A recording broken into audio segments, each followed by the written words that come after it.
Cestou naspäť sa rozhodla zobrať to s kratkou okolo potoka. Potom cez spadnutý strom a nadísť si okolo jazvečej nory. So stromčekom cez rameno zišla až k potôčiku. Keď tu k jej citlivým uškám doľahlo úpenlivé volanie.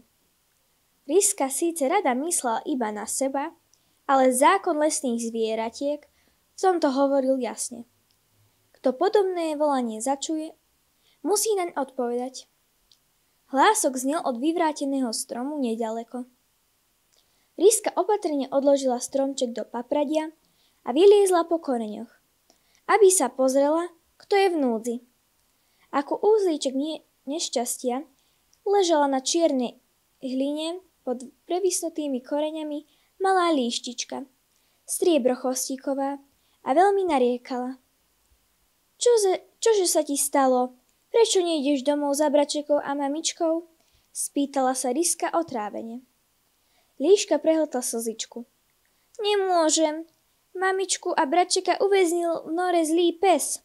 Hrabe tam a keď ich vyhrabe, tak. Ach ja. Ríska zostala stať ako obarená. Líštia nore predsa ležala pod veľkým dumom na druhej strane škôlky malých stromčekov. Presne tam, kam psa kapitána sama poslala. Ako len mohla byť taká hlúpa.